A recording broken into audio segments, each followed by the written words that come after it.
యేసయ్య నామానికి మహిమ కలుగును గాక. మీ అందరికీ ప్రభువైన యేసుక్రీస్తు నామములో పునరుద్ధాన దిన శుభాకాంక్షలు. దేవుడు మనందరినీ బహుగా ఆశీర్వదించును గాక. లూకాసు వార్త 21 అధ్యాయం 38 వచనంలో ప్రజలందరూ ఆయన మాట వినుటకు దేవాలయంలో ఆయన యొద్దకు పెద్దల కడిని వచ్చిచుండిరి అని అక్కడ లేఖన భాగం తెలియజేస్తూ ఉంది. దేవుని మాటలు వినడానికి ఎప్పుడు వెళ్ళాలి? దేవాలయానికి.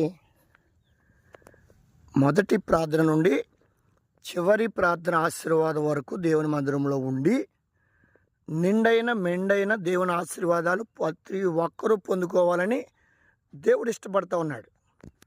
దానికి మనోళ్ళు ఏం చేస్తూ ఉంటారంటే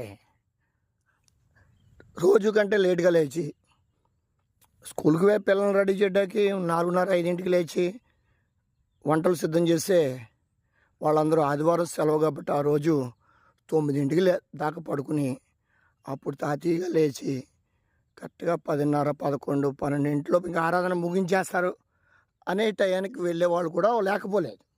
అందుకనే లేఖన భాగం ముందే మనల్ని హెచ్చరించింది, మీరు పెందల కడే వెళ్ళాలి.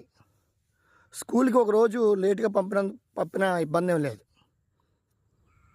కానీ మనం దేవుని మాటలు వింటాకి ఇంకా శ్రద్ధగా సమయాన్ని సద్వినియోగం చేసుకోవాలి. అందరికంటే నేను అక్కడ ముందు వెళ్ళాలి, అక్కడ మందిరంలో ఏదైనా పరిచయం చేయాలి, లేకపోతే అక్కడ ఉన్న అవసరతలు ఏంటో చూసుకోవాలి అని ఆసక్తి నీలో ఎప్పుడైతే వస్తుందో, అలాంటి భక్తిని ఎప్పుడైతే చేస్తావో ఖచ్చితంగా నా దేవుడు నేను బహుగా ఆస్వాదిస్తాడు. ఏదో సంవత్సరానికి ఒకసారి లేటుకి వెళ్ళామంటే అది అందం. సంవత్సరానికి ఒకసారి పెందగడి వెళ్తాం, ఉపయోగం ఉంది. కాబట్టి నేను ఈరోజు మీతో మాట్లాడేది ఏంటంటే, ఉదయకాలంలోనే ఆరాధన 10 స్టార్టింగ్ అనుకోండి, మీరు 10 నిమిషాలు ముందే వెళ్ళండి. హల్లెలూయా. అంతేగాని 2 గంటలు లేటుగా వెళ్తే ఉపయోగం ఏముంది? ఆ రోజు యేసు ప్రభు వారి మాట వింటాకి పెందలకడే ప్రజలందరూ వెళ్ళారు, ఆయన మాట విన్నారు, రోగులు బాగయ్యారు, నిత్య జీవమును కూర్చున్న మాటలు అర్థమయ్యాయి, పరలోక రాజ్య మర్మాలు ఎన్నో అర్థం చేసుకున్నారు, భక్తి చేశారు. ఈరోజు మనం కూడా మధ్యలో వెళ్తే ఏం అర్థం అవుతుందో ప్రసంగం, మళ్ళీ పాస్టర్ గారు రెడ్డి వచ్చి మొదలెట్టు అన్నట్టు మళ్ళీ రిపీట్ చేస్తూ ఉంటాడు.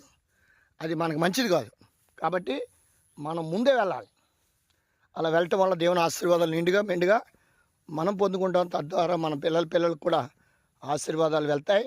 గమనించండి, దేవుని మందిరాన్ని ఎవరో అలక్ష్యం చేయకండి. దేవుని మందిరానికి పందరగడే వెళ్ళండి, దేవుని మెండైన ఆశీర్వాదాలు పొందుకోండి. దేవుడు మనందరినీ బహుగా ఆశీర్వదించును గాక. Amen, amen, amen.